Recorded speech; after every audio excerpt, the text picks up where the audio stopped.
It's all over the news. Politicians are using it to scare people into voting for them. What is it?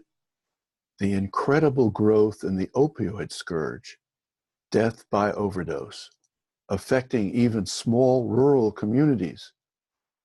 What's not in the news is the body's ability to reverse this trend. How is this possible? The body is a chemical factory. It has all the elements it needs to replace the opioid urge. I know this sounds utopic, and in today's world, it is. But why? Because learning to use the body's resources is a long-term solution. A, it takes time. B, it's not scalable at the moment. C, it has never been used for, much less even associated with drug addiction. It involves using meditation to reconfigure body chemistry. Why? Simply because medicine, psychology, and law enforcement have not found reliable long-term remedies. I'm not saying they haven't tried. They have. A variety of treatments, from therapy to medication to abstinence. Abstinence? Abstinence is the equivalent of relying on the little voice in the back of the head. The little voice is there all right, but the addict pushed the mute button long ago. His dependency has drowned out the voice in the back of the head. Addiction. To break an addiction, we need a technique that doesn't rely on the voice in the back of the head, or the conscience, as some call it.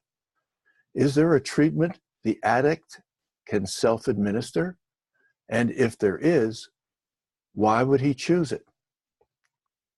The more addicted the addict becomes, the deeper he sinks into denial, the less he'll look for treatment. But if he gets to the point of wanting to control his own destiny, to avoid entering the system and its enforced treatment programs, which do include therapy, meditation, and prison, there is sublimation, a process whose side effects are wholly positive and whose cost in dollars is zero. It's a long-term solution. It may take years before it would scale. Does the sublimation process change an individual's urges? No, it's not possible to take over someone's urges and redirect them. That was the theme of Stanley Kubrick's 1972 film Clockwork Orange, using drugs and punishment to reprogram an offender. It doesn't work. Reprogramming blows the mind. Rather than reprogramming the mind or using what's left of willpower, sublimation diverts distilled sexual energy into the brain. Implemented successfully, it changes the arousal patterns the addict feels. How does sublimation work? Instead of flooding the brain with dopamine, the addict's reward for pressing the pleasure button, the body's chemical substances are recombined and used for self-healing, overcoming addiction, and expanding consciousness. All addicts, dopers, drinkers, smokers, eaters, gamblers, shoppers, lechers, pursue their addiction to trigger the dopamine response. That's right. The reward takes place in the brain, not the penis or the stomach or any other part of the body. The craving all addicts feel is the brain's pleading for dopamine. Sublimation also affects brain chemistry, but in a different way. Sexual sublimation distills seminal fluid and draws it up the spinal column into the brain. The introduction of this new element into the brain changes brain chemistry such that the organ itself is completely transformed. Sublimation utilizes no instruments, no surgical procedures, no sworn oaths of abstinence, no medications. It's the result of meditation. How do I know? I used this method over 40 years ago. It changed my entire being. The whole and complete method is discussed and elaborated on in my book, deciphering the golden flower one secret at a time. So what does the method entail? Basically, learning to breathe in a certain manner during meditation practice. A voluntary physical action which produces, in turn, a series of reactions that culminate in the activation of the dormant Kundalini mechanism. No more, no less. It's an entirely physical process.